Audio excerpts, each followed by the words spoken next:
Hola, I am Joe Pardavila, and you are listening to the Forbes Books podcast. And this week, we are talking women in business. And no, it will not be 30 minutes of me mansplaining all that's wrong in the world.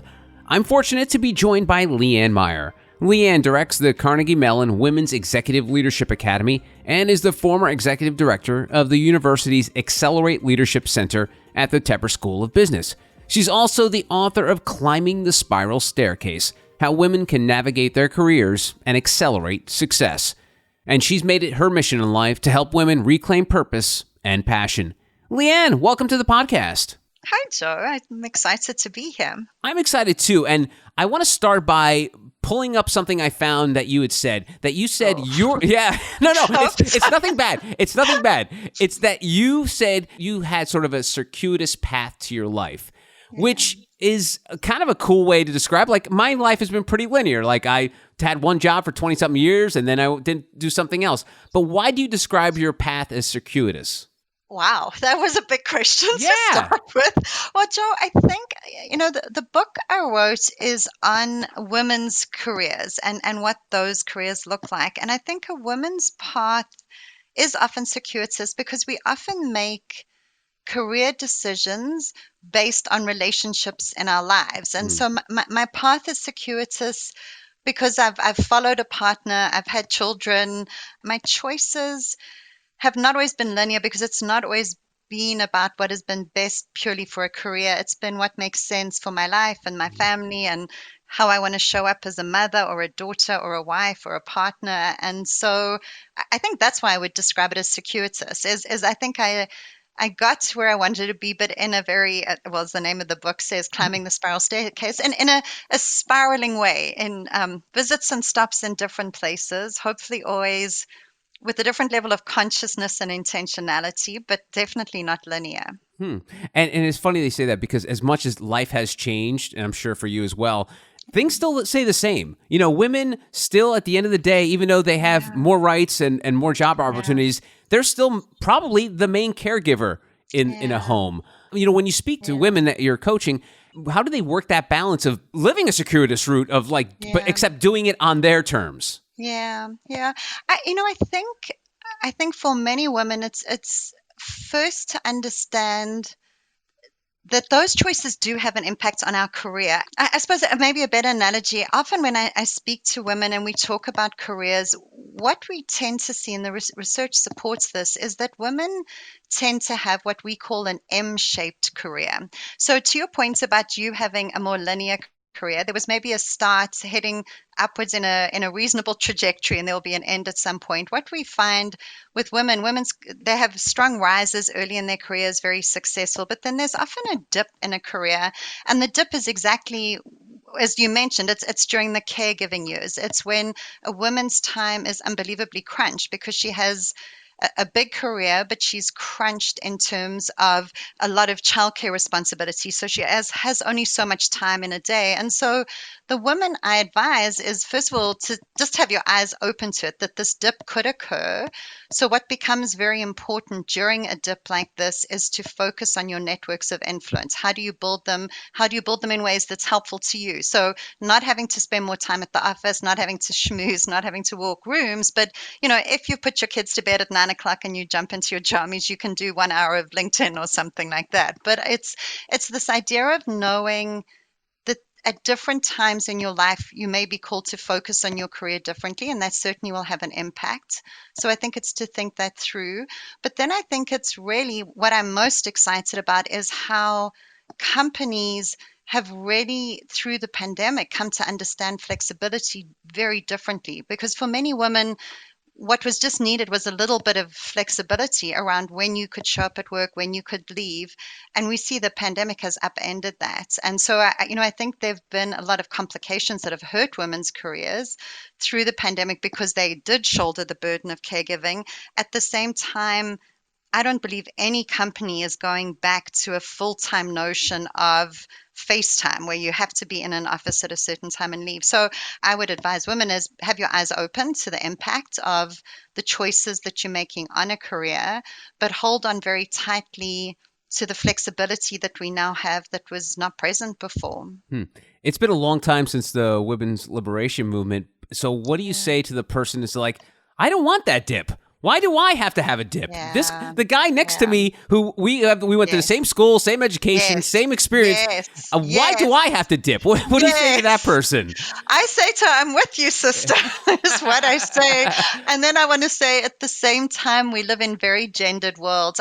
What to me is interesting, Joe, when you mentioned the women's liberation movements, as I said, I work in women's leadership development, and I'm in a university context. And so when I speak to young women, and when I say young women coming into our MBA program, so the average age is 27.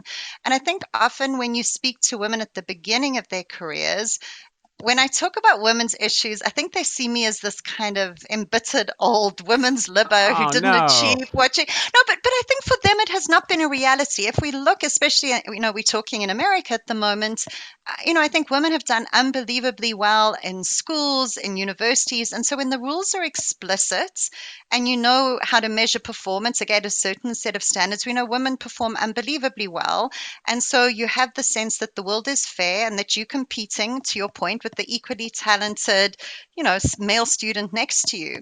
But what I would caution those women is when you get into work environments and the rules become more ambiguous and it's not as clear around what it takes to get to the next level or get the critical assignments or get the next job, we do need to understand that as much as we don't want to acknowledge it, there are deep unconscious biases still around gender that play out. And so I think what's vital is, as the woman who'd be saying to me, I don't want to change. And I'm saying, yes, companies, and they are doing a lot of different strategies to debias their systems and processes, to really look at how they recruit, how they promote. So I think companies absolutely need to debias systems, but at the same time, I would just encourage people to really look into their world and see how unconscious biases could play out and how they need to address it. But your point's well made. The burden of this does not sit on women. I think women are deeply tired of consistently experiencing the not good side of this. But I think it takes both. It takes systems and companies to really be very thoughtful in how they debias what's happening in their workplaces.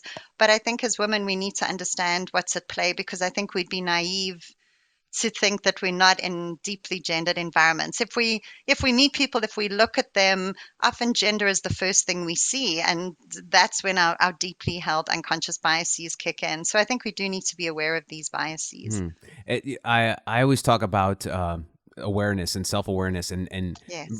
realizing that the world doesn't revolve around you. Yeah. So is this awareness important in terms of you got to be aware of yourself, obviously, but you have to be aware that these biases do exist and these gender biases exist. Yeah. But just be aware of it, right? You can't like close your eyes and be like, no, this doesn't exist. I'm just going to do my thing. Yes. How can people remain aware without going crazy? I guess. Yeah. Yeah, no, I think your point's well made, because my worry sometimes when I do a lot of teaching in the women's space, I'm worried that, to your point, we become then super aware and super self-conscious and look for discrimination where maybe there isn't, or we feel victims of situations when we don't need to be. And so I think it's to look at the data, to me, is the best way to look at this. And so to the example you used, I loved it.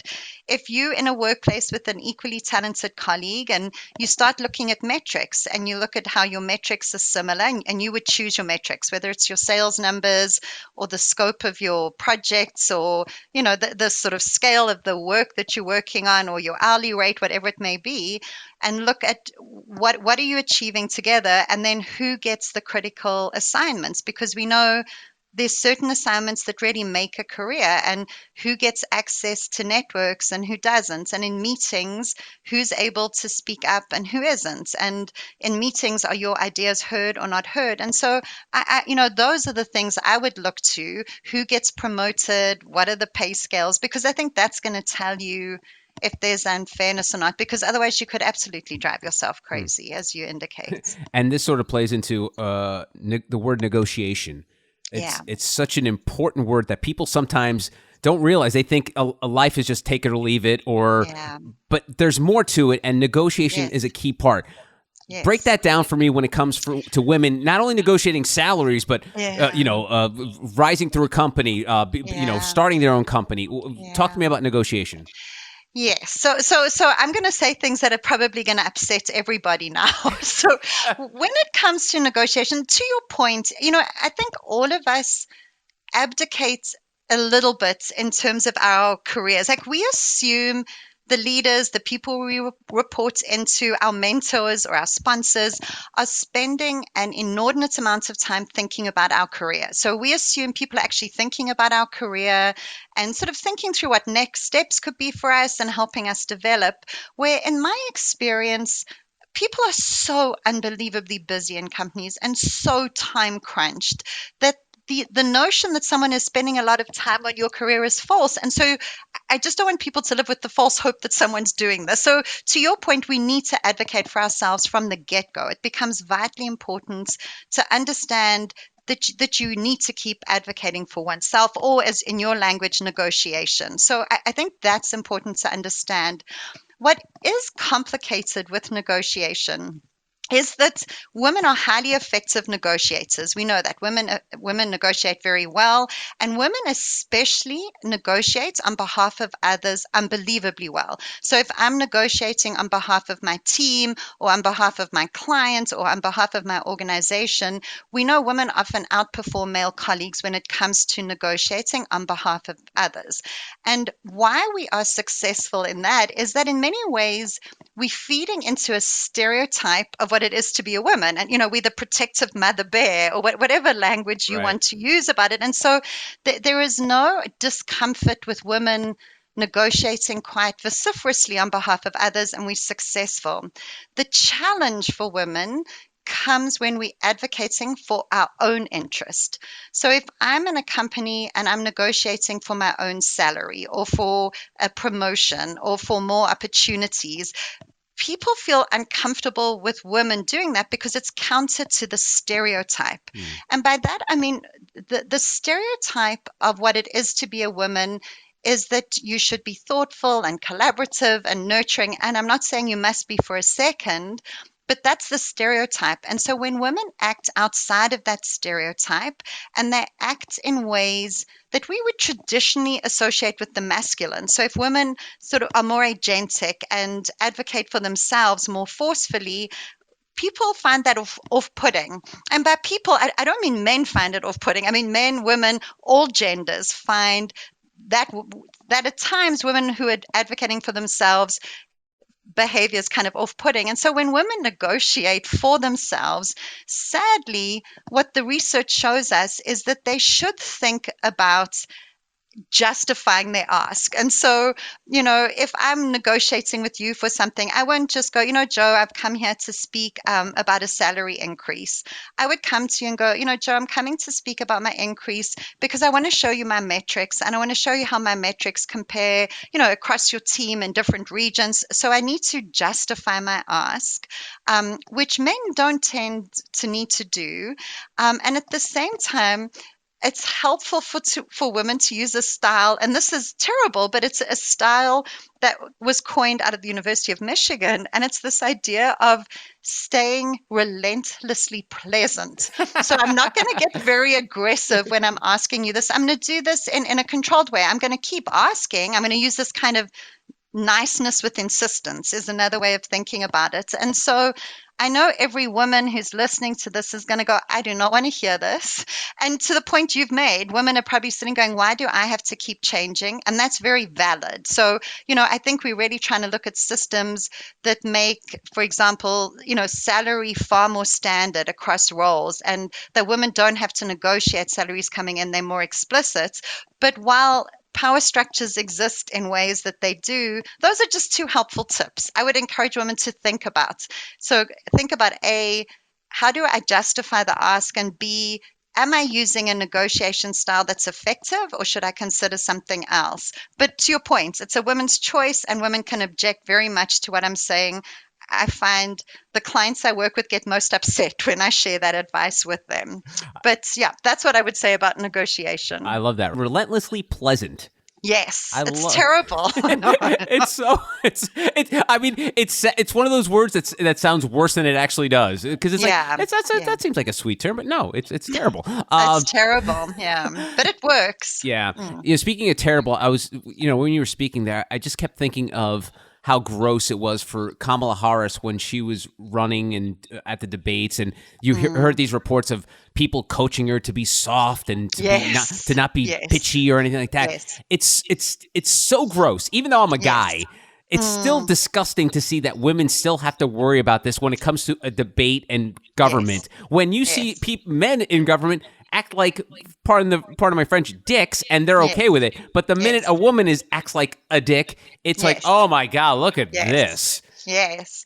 But you're so right. And, I'm not sure if you're familiar with the term the double bind, because that's really what Camilla was experiencing is that what we tend, again, this goes to our deeply held unconscious biases around what it means to be a woman. And so what we do see is when women act sort of within the stereotype of what it is to be a woman. So if Kamala comes across as thoughtful and nice and soft and kind, we're going to look at her and go, oh, she's not very leaderly. She's too nice. She won't be able to make the tough choices. Yet, when she acts in a way, again, that we associate with the masculine, so if she's more assertive or more strident or more forceful, we go to your word, like she's being a dick, is the language used. So we reject that. And what to me has been the saddest in coaching countless of executives is that the feedback they consistently receive is they're always too much of something. They're kind of too soft, too tough, never just right. Right. And so it becomes very complicated for women to go, okay, well, what is my natural leadership style and how do I feel confident in it? Because they do get so much feedback about, you're too much of something. And so it's a very complicated notion, especially for women in leadership roles, because what happens is for most of us, when we think leader, we're still thinking of a male. And so then that puts women in this weird situation, especially if she wants to embrace and take on leadership roles, where, to your point, she's been Yeah. coached to be more soft or more tough. And she can't just show up and be, act from a place where she feels strong. And is that, and so, sort of circling back to that unconscious Mm, bias you mentioned yeah. earlier, Mm, unfortunately, don't you think that happens from both sides? Like a woman watching a woman like yeah. a Kamala Harris, if Yes. say depending they're not in the same political spectrum, Yeah. they'll be like, Yeah. "Oh, look at that lady! She's so Yeah. full of herself." Yeah. Do you think that's a problem too? That you're Yes. seeing this unconscious bias from both genders? Yeah, I think what to me is sad and very interesting when we look at unconscious biases around gender. So if one looks at unconscious bias and you look, say, at unconscious bias around race or ethnicity or age, what we see is the biases break down in similar ways. So if we were looking at age, and millennials would think about boomers in similar ways, and boomers would think about millennials in similar ways. What we see, though, for example, with women, is that men and women can equally discriminate against women. Hmm. So I think that's the complication. Is, to your point, is that women can look at other women and go, oh, who does she think she is? And I've also got children, and why is she making these demands? And I would also like sometimes. So it does. I think that's what's so unusual about gender and the unconscious biases around that is that together men and women can discriminate against other women. And when you think about that concept, does it Yeah. feel sometimes for you, Leanne, for what you do? It's like, Yeah. man, I'm helpless. I can't do I can't do anything about this Yeah. if these biases Yeah. exist on both sides. Yeah. I don't know. It's funny. I don't think that because and this is to me always what I caution in women's work is I love being a woman. I love being a woman leader. And I feel growing up as a woman has given me certain skills that are highly effective in corporate environments. And so I think a far more helpful notion is to think of ourselves as pioneers. You know, I don't know what your mom did or what your grand did, but if you think of our mothers and our grandmothers, so just in 3 generations, we've had women who were largely focused on home and hearth, and they worked outside the home, but not often for very extended periods of time. And just in 3 generations, in my university, we have women who've hit parity in the engineering sciences, computer sciences. And so we see in a very short period of time women entering workforces, and the challenges I'm dealing with are very different to what my mom dealt with, and certainly to my gran. And so I sometimes feel we just need to take some pressure off and understand that regardless of our gender, we're all just trying to figure this out. Like we're figuring out for the first time what it means for everyone to be in workplaces and try and raise children and have families. And so I think every now and then, certainly you can feel dismayed. But I think we all need to give one another some grace and say we're figuring it out. We're trying to learn together how we create environments where everyone can thrive, coming in with sort of different challenges and different ways of taking up the world. And that grace comes in part with empathy, right? Yes. A word that, it was kind of forgotten in the dictionary. Then all of a sudden, 2020 rolled around and we're living through hell. And we're like, leader, especially in the business world, leaders need to show empathy. Yeah. And it's funny. I read an article that you had some MBA students, you gave them a test, and you noticed that your students were scoring low on empathy when given emotional intelligence assessments at the beginning of their program. Yes. What's going on with empathy here? Yeah, so what to me was fascinating, as we were discussing earlier, the gifts of the pandemic to me have first of all been that environments have truly become flexible, environments that have never thought that people could be productive from home. We've seen acknowledge now that work performance is just as good regardless of where you find yourself. What we also saw that deeply changed during the pandemic on all measures, not just at my university, is that leaders became far more empathic during the pandemic because we were literally in one another's homes and we were all many of us in real crisis situations. And so people were seeing things that seeing the full person, not just the professional person who showed up at the office. So I'm very excited about that. Pre-pandemic, as a university, what we experimented with, which I loved, is all our students coming into our MBA program, we would use, it's called the EQI 2.0. It's an emotional intelligence measure that measures behavior. And to your point, many of our students came in with low empathy scores. And so we spent a lot of time trying to work out, how do you teach someone empathy?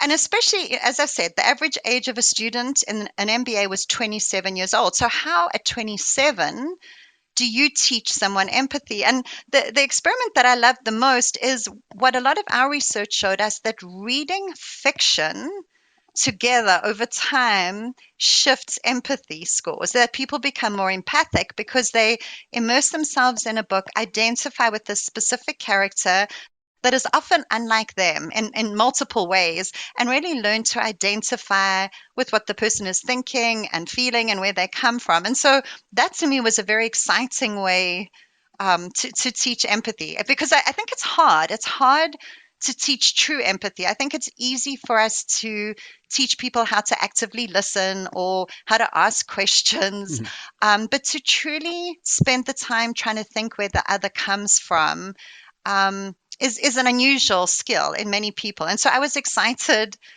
that fiction does that.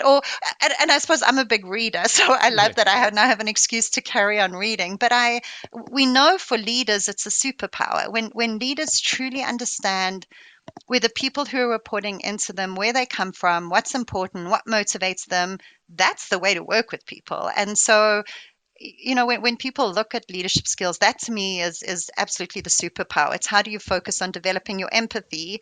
And one way is fiction, but obviously there are others as well. But thank you for reading that article. Yeah, no, I found it interesting because I'm a big fan of empathy, and I think we all should be. But I think that it came to light in the pandemic, like you mentioned, that leaders had to show it. But one thing that's scary about that is when you think back in the great leaders of let's just say the 20th century technology, the first two I think about are Elon Musk and Steve Jobs, who on the empathy scale probably would have failed that test too. Yes. So what do you say to people who are coming up and they have like a Steve Jobs poster on their wall, or they're driving around a Tesla because of Elon Musk? Those two Yeah. showed zero empathy in their careers. What do you say to that? That people are like, I don't have to show empathy. Look what Jobs and Musk did. Yeah. I think what's interesting, I think they did, they continue, especially Elon continues to do tremendously well. And it's funny, it's a lot of our students ask the same question, like, do I really need to work with people? I think the pandemic has profoundly changed, I think, how people think about work. And, I know we've spoken about the great resignation. For me, I think of it more as kind of the great reevaluation. And what I find consistently across all my conversations at the moment is that people are truly rethinking ambition and I'm not meaning they're slacking off or wanting to be mediocre or not perform, but I think people and talent, really strong talent, wants to be intentional about how they spend their time. And people want to spend their time and work on projects and in places that understand who they are, that value what they bring, that give them meaning, that are not disregarding what they're feeling. And so I think as we move forward, if you're wanting some of the best talents working for you, I think you need to show that you can create environments where you care about them. And so, I don't know, it'll be interesting in 10 years' time who we say would be the great leaders then, because who are people building companies? So I think they may be of an era. I'm not sure, but I mean, absolutely, they achieved tremendous things. But I think given how discriminating I think strong talent is at the moment, I think empathy would be very helpful, and you'd be well served to fully access all that a person can bring. I don't know about you. I feel I work a lot with people who feel they almost give 50% of who they are to the places they work because their work doesn't fully appreciate all that they bring. And so I feel if you could really tap into all that a person could bring, how much more successful you would be, I think would be really interesting. Yeah. I always like to weigh in on the Great Resignation, even though I'm not qualified to, but I feel like, here's my take on it, Leanne, and I'm wondering what you think about it. I feel like life moves fast. The old Ferris Bueller meme, life moves fast, before you know it, it's gone.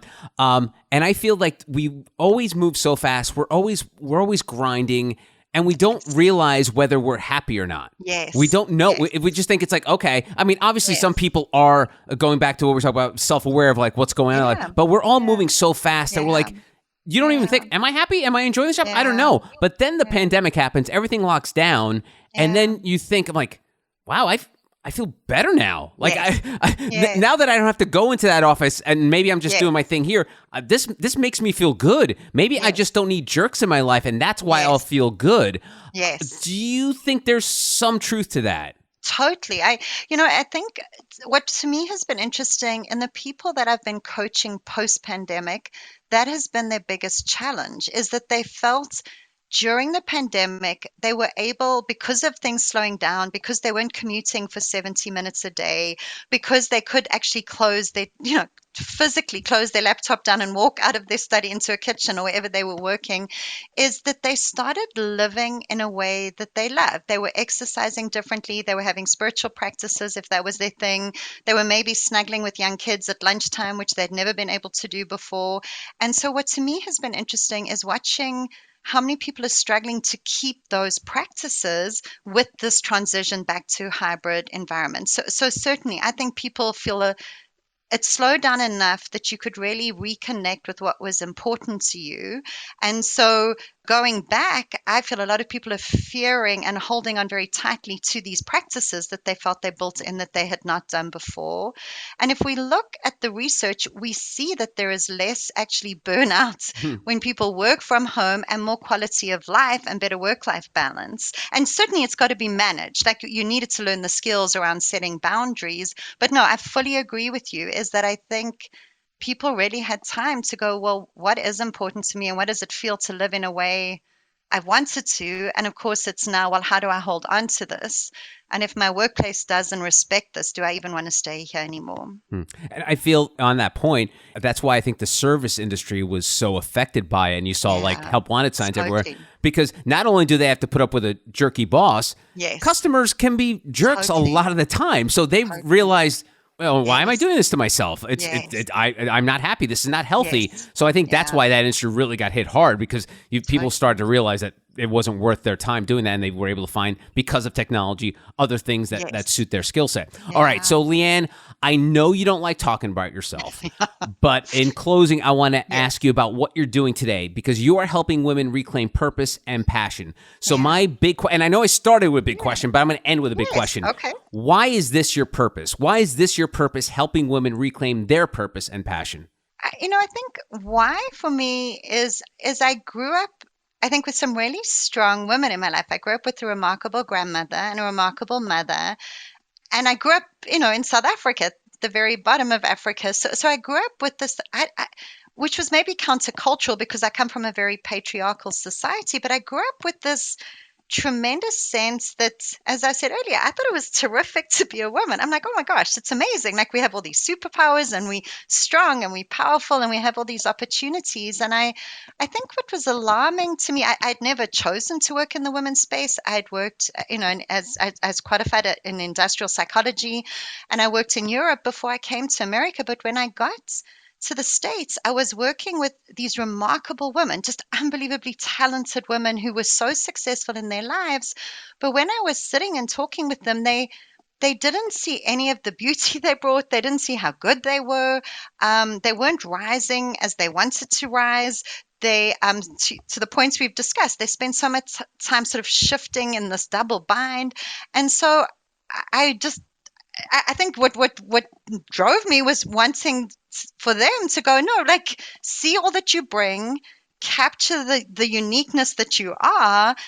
And I work obviously with companies as well. Like, how do we create environments where you can thrive? And so I think that was the why. It was just, I had never thought, often I think when I got here, I felt women would almost describe themselves as deficient men. Like, oh, if I could just act differently inside a workplace, I would be more successful. And it was, I think I wanted women to embrace who they were and be joyous in that. And I wanted to work with companies who created environments where people could thrive, because it was surprising from my initial vantage point. America is often seen probably as the pinnacle of place where career, professionally minded women could be successful. And it was eye-opening to hear the intimate stories that didn't match that. And so I think that's probably what drove the interest, was really from when I started working in the States.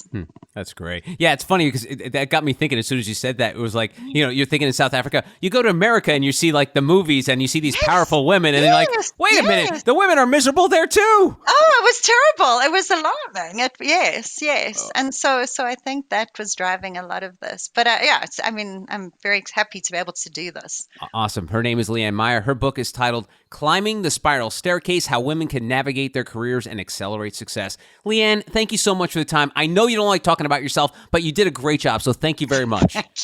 Thank you, Joe. It was lovely. Thank you very much. You're very welcome, and that's it for this episode of the Forbes Books Podcast. If you enjoyed the show, make sure you take a quick second to subscribe so you automatically get new shows when they drop. Also, if you have a minute, I would love if you left us a review so more amazing entrepreneurs like yourself can discover the show. And please don't forget the golden rule and treat others as you want to be treated. Thanks for listening. Until next time, adios.